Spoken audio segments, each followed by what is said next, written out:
I think it's important to consider that you don't have to be perfect.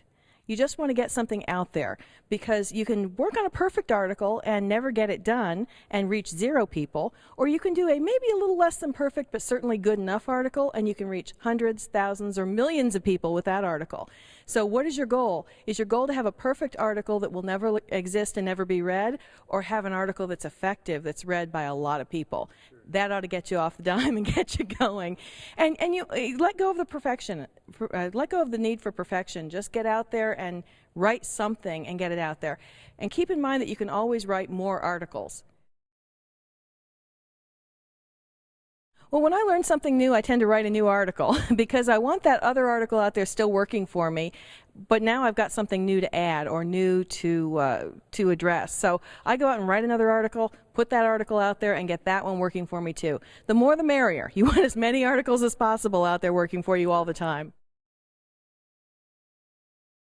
Inspiration is everywhere. And it's funny, since I started writing more and more, I find inspiration when I'm reading a book.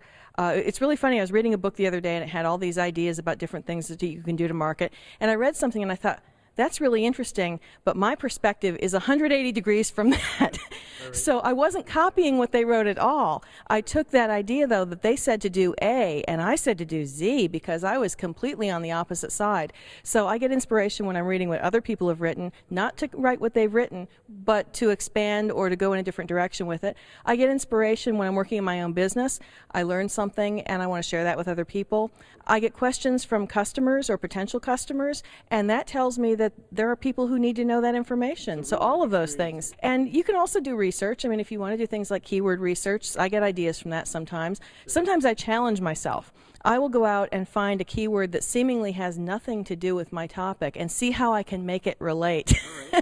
And that's kind of a fun writing challenge for me. It's like, how can I make this work? How can I make this relate to whatever topic I need to write about? I like the Google AdWords tool. I use that a lot. And then I also use things like Google Suggest and other things. But a lot of it is just kind of looking at what people are searching for, and Google AdWords tool is good for that.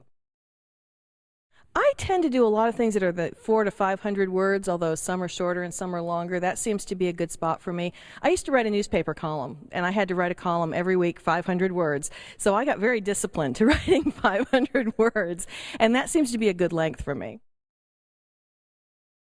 I have several, actually. I have writing rituals that relate to cranking out lots of content or just getting something done. One of the things is to just tell myself I'm going to get something written, and sitting down and writing it. Just do it. Don't wait for the perfect moment. Don't wait for inspiration. I'm a big believer that there is no such thing as writer's block. And having been a newspaper columnist and having to turn in that 500 words every Friday, there were times I was an hour away from my deadline and I had no idea what I was going to write about, and I turned in my article on time because I had to. That can make a difference, having a deadline and saying, okay, I have an article that's due, I've got to turn it in. Well, even if you don't have an editor that's going to call you and say, where's the article, give yourself that deadline. Set appointments to write, and just get in the habit of writing every day. But I also like to write things where I write several articles at once, because I'll pick a topic, I'll kind of get in the groove for that, I'll do research if I need to do research, and then I just start writing. I mean, one of the things I like to do also is I'll take an article like 7 ways to get free publicity for your business, and I'll list those 7 ways. And then I'll take each of the 7 ways and create another article from that. And you can use those articles each, in the same place or in different places, however you want to use them, because they are unique. Even though you've listed those 7 tips, when you expand on them, it's a completely new article. You can do the articles while you're creating the product, because it's all part of the same process. Sometimes that can be very easy to do. If you're in the mindset where you're writing something, or you're preparing an outline for a teleseminar, or you're creating a video or something, you're in that mindset where you're creating content. So why not go ahead and create some more content then? You can publish them immediately. You can publish them a month later or 6 months later. I know whether I'm scheduling things for other websites or my own, I tend to sometimes put a bunch of articles up and then have them come out in the future. That works very well. It's whatever I have. I start with whatever content I have, and I think, what else can I do with this? So if I've done a teleseminar, do I have a transcript from the teleseminar? Can I edit that and create another product, or can I create an article or a series of articles? I mean, chances are a teleseminar is going to result in multiple articles. So whatever I have, I look for what else can I do with this. I don't think it's a question, in my case, necessarily of having a specific flow, but it's if you have content, what else can you do with it? Don't let it sit there. And that's true even if your content is in hard copy. For example, I know there are people out there who wrote articles for their newsletter, for their association newsletter, or for something that they did years ago. Yeah, they did something years ago, and maybe it needs to be updated a little bit, or maybe it just needs to be tweaked because your voice is a little different now, or you would say things a little differently.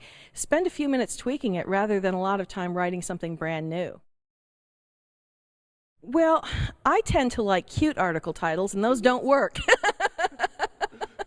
I used to go for the clever article title, you know, the curiosity-inducing title, and what I found is those are not necessarily the best title. I will still sometimes use those, say, on my blog where I have a regular readership. Sure. But if I'm trying to grab readers someplace like EzineArticles, then I don't want to use a cute title because people aren't going to find the article, or they're not going to click on it because they don't know what it's about.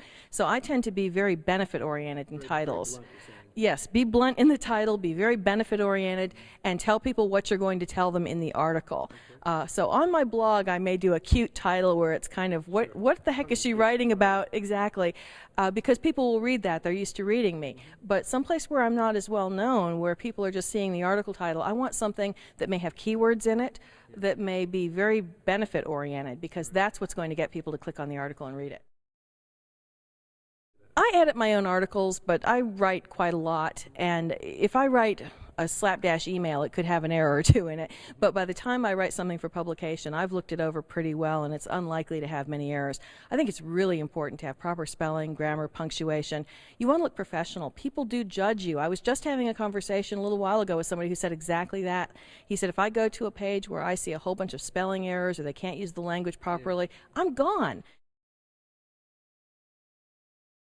You don't want to put anything up that's not good. So you don't want crap articles up. But you want to make sure you've got just good enough and let it go. Just say, this is it, it's done, put it up, and walk away, get on with your life. Because there are lots more articles to write. So don't spend too much time agonizing over, should this be a comma or a semicolon, or should I have chosen this word or that word. As long as your meaning is clear, it's correct, and you've gotten your message across, the article is good enough, get it out there and start working on the next one.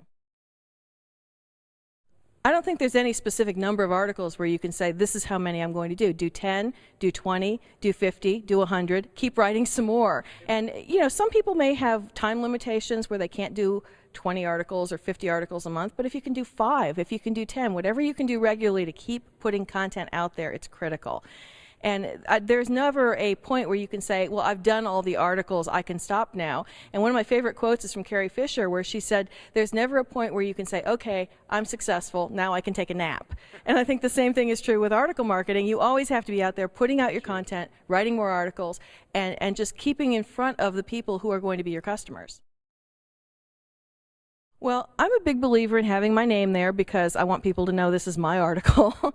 And I don't necessarily put a lot of information about me, but what I really want is something with a call to action, something that's going to get people to click on the link in the article. So I'll put a couple of links to sign up for my website or download this free ebook, or something that I want people to do that will get them into my funnel, as they say. Something that will get those people into a place where I'm going to have a conversation with them on an ongoing basis. They read my article, that's great. I want them to click on that link and do something that's going to keep me in front of them for a long time, and ideally that might be something like signing up for my newsletter.